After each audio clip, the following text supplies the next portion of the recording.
DAV recruitment 2025 का notification out हो चुका है और इस वीडियो में आपको ये चीज पता चल जाएगा कि इसका प्रोसेस क्या रहेगा और क्या क्या चेंजेस आए हैं, है ना। ऐसा देखा गया था कि डीएवी रिक्रूटमेंट का जो बोला गया था कि आपको एक साल में 2 बार या तो 1 बार किया जाएगा, कंडक्ट करवाया जाएगा, लेकिन पिछले बार 2024 में अभी जो चल रहा है इसमें आप देखें कि एक ही कंडक्ट करवाएगा, जो कि हमारा मार्च में रिजल्ट आ चुका था।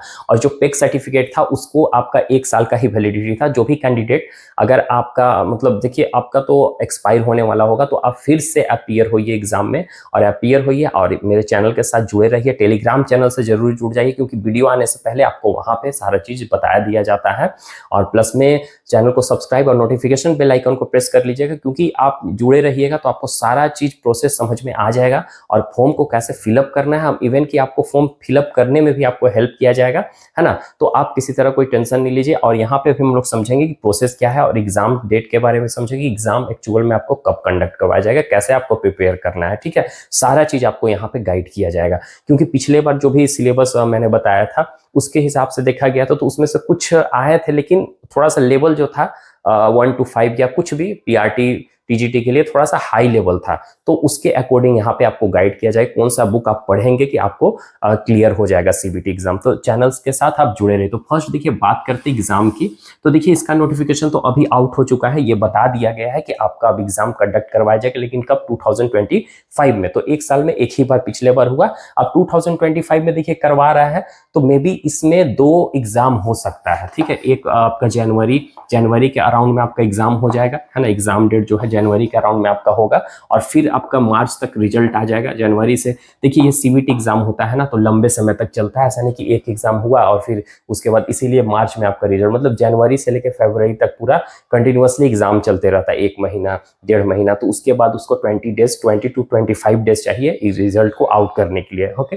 तो यहाँ पे एग्जाम आपका जनवरी और मार्च में जैसे पिछले बार था एज इट इज यहाँ पे भी है, लेकिन इसमें कुछ चेंजेस आए हैं जो कि चेंजेस के बारे में भी हम डिस्कस करेंगे। और डे वाइज आपका वीडियो यहाँ पे आते रहेगा, कुछ चेंजेस आएंगे, जो भी रहेगा हम इंफॉर्मेशन आपको गाइड करते रहेंगे, है ना। तो अब देखिए हम लोग यहाँ समझते हैं कि 3 फेज है इसमें, जो कि पहले था एज इट इज था।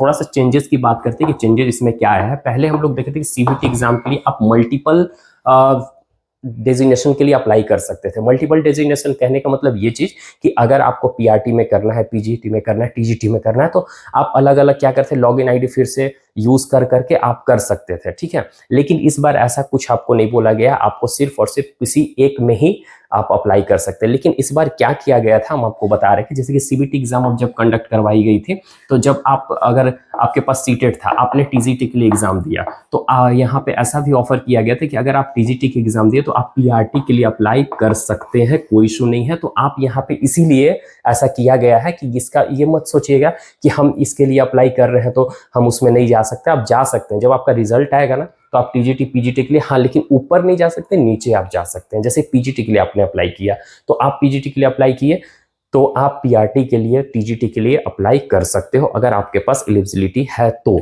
ओके। जैसे पीआरटी में आपका सीटेट मांगता है और पीजीटी में सीटेट नहीं मांगता है, तो अगर आपके पास सीटेट है और आप उस पोस्ट के लिए एलिजिबल है तो आप अप्लाई कर सकते हैं, इसीलिए ऐसा किया गया है। तो इसके लिए आप टेंशन मत लीजिएगा कि नहीं अप्लाई किया दे मल्टीपल। तो अगर आपके पास जो हायर होगा हायर वाला कीजिएगा, फिर लोअर वाला ऑटोमेटिक आ जाइएगा, तो इसके लिए आप बिल्कुल भी टेंशन मत लीजिए, आपको यहाँ पे प्रॉपर गाइड किया जाएगा, ठीक है। अब बात करते हैं कि ये फर्स्ट में आपको क्या करना है। तो फर्स्ट में देखिए कैरियर ग्राफ आपको फर्स्ट में फॉर्म फिलअप करना है। आपका जो भी सीबीटी एग्जाम के लिए एलिजिबल होंगे वो बता दिया जाएगा, क्या क्या एलिजिबिलिटी है, नेक्स्ट वीडियो में आपको पता चलेगा। तब आप सीबीटी के लिए एलिजिबल होंगे तो आप अप्लाई कर सकते हैं, ठीक है। अब अप्लाई करने के बाद ऑब्वियस है कि आपका कंडक्ट करवाया जाएगा कंप्यूटर टेस्ट। सीबीटी एग्जाम जो होगा ऑनलाइन होता है, जो कि डीएवी स्कूल में ही होता है ना। और ये फॉर एलिजिबल कैंडिडेट, जो एलिजिबल कैंडिडेट है उसके लिए डीएवी सीएमसी द्वारा उनको एडमिट कार्ड दिया जाएगा और फिर आपका एग्जाम को कंडक्ट करवाया जाएगा, ठीक है। और फिर जब आपने सीबीटी क्वालिफाइड कर लोगे तो सीबीटी क्वालिफाइड करने के बाद आपको क्या करना है कि एज इट इज है, डेमो होगा, इंटरव्यू होगा, ठीक है। फिर उसके बाद सिलेक्शन किया जाएगा किसके, कमेटी के द्वारा, या तो आपका चेयरपर्सन जो भी होंगे, या तो स्कूल जोनल टीम, है ना, डीएवी सीएमसी के चेयरपर्सन, वहां से कुछ पर्सन आते हैं, या फिर कैसे एक जोन होता है कि zone A, zone B, Jharkhand में ही अलग अलग जोन है, तो उसका जो जोनल रहते हैं वही क्या करते हैं, आपसे इंटरव्यू लेते हैं और आपको फाइनल सेलेक्ट करते हैं।